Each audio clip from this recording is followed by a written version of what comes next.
नमस्ते बच्चों।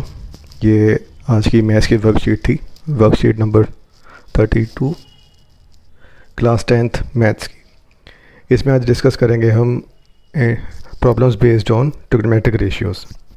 ठीक है, कि जो हमने ट्रिग्नोमेट्रिक रेशियोज़ लास्ट दो वर्कशीट्स में, लास्ट दो क्लास में पढ़े थे, उसको हम यूज़ करके कैसे हम आगे इसके बेस्ड क्वेश्चन सॉल्व कर सकते हैं। तो इसके लिए जो हमने लास्ट कुछ क्लासेस में जो फॉर्मूलेज लर्न किए हैं ट्रिग्नोमेट्री, एक बार वो देख लेते हैं। जैसे कि ये ट्रायंगल में अगर ये थीटा है तो थीटा के सामने वाली साइड को परपेंडिकुलर कहेंगे, 90 के सामने वाली साइड को हाइपोटेन्यूज और थर्ड साइड को हम बेस कहेंगे। ठीक है, ऐसे ही जैसे ये क्वेश्चन है यहाँ पे, साइन थीटा की वैल्यू होती है पी बटे H, cos theta B by H, tan theta P बटे B, cosec H by P, sec का एच बटे बी, कॉट का बी बटे पी। ठीक है, तो ये तो थे बेसिक फॉर्मूलेज जो हमें पता होना चाहिए, क्योंकि इनकी हेल्प से ही हम आगे क्वेश्चन सॉल्व कर पाएंगे। अब इस वर्कशीट में आगे कुछ एग्जांपल्स हमें दिए हुए थे। जैसे पहला एग्जांपल था, इस एग्जांपल में हमें एक दिया हुआ था इक्वेशन की 7 tan पाई इक्वल टू 4। अब यहाँ से 7 को वहाँ शिफ्ट होता है, tan फाई की वैल्यू है 4/7। अब इसमें हमें इस इक्वेशन की फाइनल वैल्यू फाइंड आउट करनी है सॉल्व करने के बाद। तो हम क्या करते हैं कि divide numerator and denominator by cos phi. Cos phi से न्यूमरेटर और डिनोमिनेटर डिवाइड कर देते हैं। ठीक है, तो पहला क्या बन जाएगा, 7 sine phi by cos phi minus 3 cos phi by cos phi, जिसमें कॉस फाई कैंसिल हो जाएगा। सेम हम डिनोमिनेटर में कर देंगे। अब साइन फाई बटे कॉस फाई को टेन फाई लिख दिया, क्योंकि टेन थीटा का हमें फॉर्मूला पता है। टेन थीटा होता है साइन थीटा बटे कॉस थीटा। ठीक है, इसलिए जहाँ पे 7 10 साइन फाई बटे कॉस फाई आता है न्यूमरेटर डिनोमिनेटर दोनों में, इसमें इन्होंने 10 फाई लिख दिया और 10 फाई की वैल्यू डाल दी 4/7, जिससे 7 और 7 कैंसिल हो जाएंगे। तो न्यूमरेटर में बचेगा 4 - 3, नीचे बच जाएगा 4 + 3। तो आंसर आ गया इसका 1/7। ठीक है, अब चलते हैं एग्जाम्पल नंबर 2 पे। ये एग्जाम्पल नंबर 2 में हमें 10p माइनस कॉट r की वैल्यू फाइंड आउट करनी है। और ये इक्वेशन हम पहले भी एक वर्कशीट में कर चुके हैं, जिसको अगर पाइथागोरस थ्योरम से सॉल्व करें इस ट्रायंगल को, तो हमारा परपेंडिकुलर 5 आ जाएगा। ठीक है, तो ये हम प्रॉब्लम पहले भी एक बार क्वेश्चन कर चुके हैं पहले, तो आप इसको देख लेना एक बार, और अगर फिर भी कोई डाउट आता है देन मैं इसको फिर से एक्सप्लेन कर दूंगा एक बार। ठीक है, तो अब हम मूव करते हैं ये जो क्वेश्चन हमें दिए हुए थे खुद से करने के लिए ट्राई योर सेल्फ सेक्शन में। तो चलो हम 1 बाय 1 एक क्वेश्चन सॉल्व करते हैं। फर्स्ट क्वेश्चन में हमें कहता है कि किसी ट्राइंगल में एंगल बी और एंगल क्यू एक एक्यूट एंगल्स हैं और sine B equals to sine Q given है। हमें प्रूफ करना है कि angle B equal to angle Q. हम एक ट्रायंगल बना लेते हैं, ट्रायंगल का नाम देते हैं ए, बी और यहाँ क्यू, और बीच में एक एल्टीट्यूड ड्रॉ कर लेते हैं, यानी कि लंब ड्रॉ कर लेते हैं ए डी, जो बी क्यू पे परपेंडिकुलर है। हम कहते हैं in triangle A B D, इसमें साइन बी की वैल्यू क्या आएगी। अब साइन बी हमें पता होता है परपेंडिकुलर अपॉन बेस, यानी कि पी बटे एच।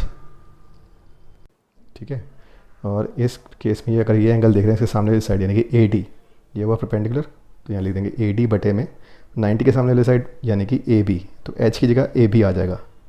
इसको ले लेते हैं इक्वेशन 1। इसी तरीके से हम लिखेंगे इन ट्रायंगल ए क्यू डी, इन ट्रायंगल ए क्यू डी। अब ए क्यू डी में साइन क्यू हम निकालेंगे। अब सेम यहाँ पे होगा, इसमें भी पी बटे एच यानी कि ए डी बटे, यहाँ पे सॉरी ए डी आएगा,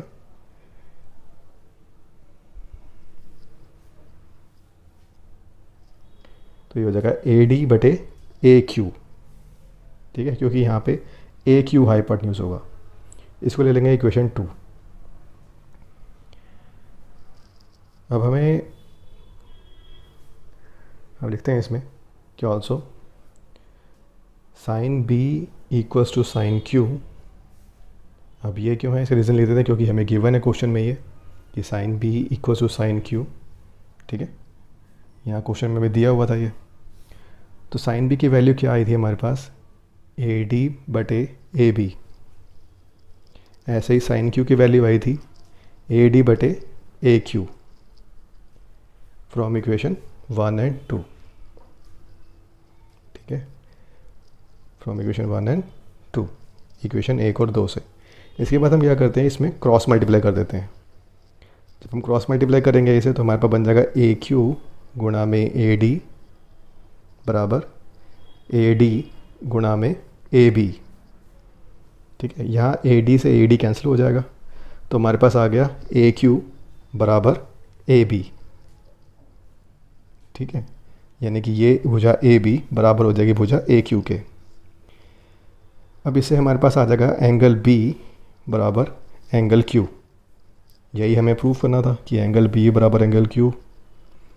अब ये एंगल बी बराबर एंगल क्यों आया, क्यों लिखा हमने ऐसा, ठीक है, आप ज़रा सोचो इसके बारे में, ऐसा क्यों लिखा भाई हमने। तो इसका रीज़न है angles opposite to equal side, opposite to equal side are equal, ठीक है, यानी कि बराबर भुजाओं के सम्मुख कोण बराबर होते हैं।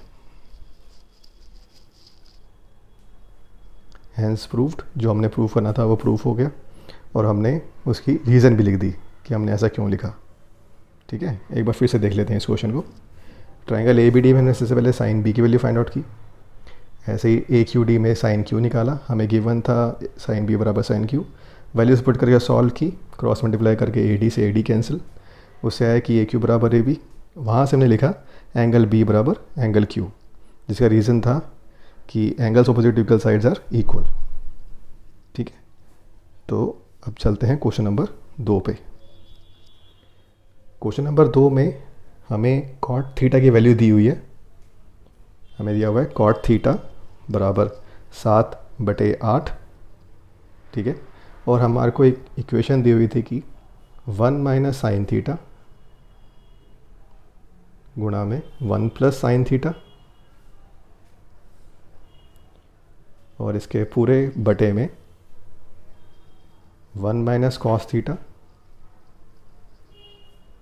गुणा में 1 प्लस कॉस थीटा, इसका हमें वैल्यू फाइंड आउट करनी थी। अब अगर हम ऊपर देखें न्यूमरेटर में एक जगह माइनस एक जगह प्लस है तो इसे लिख सकते हैं 1 का स्क्वायर माइनस साइन थीटा का स्क्वायर, क्योंकि a minus B into A plus B, इसका होता है A square minus B square. Same चीज़ हम कर देंगे डिनोमिनेटर में, तो यहाँ जाएगा 1 का स्क्वायर माइनस कॉस थीटा का स्क्वायर, ठीक है। अब 1 का स्क्वायर तो 1 होता है और साइन थीटा का स्क्वायर हो जाएगा साइन स्क्वायर थीटा, ऐसे नीचे हो जाएगा 1 माइनस कॉस स्क्वायर थीटा, ठीक है यहाँ तक। अब इसके बाद हम क्या करेंगे, इसमें लगाएंगे साइन थीटा का फॉर्मूला और कॉस थीटा का फॉर्मूला। साइन थीटा क्या होता है, हमें पता है साइन थीटा होता है पी बटे एच, यानी कि परपेंडिकुलर बटे हाइपोटेन्यूज, तो इसका स्क्वायर हो गया। ऐसे ही 1 माइनस कॉस होता है बी बटे एच, यानी कि बी बटे एच का स्क्वायर।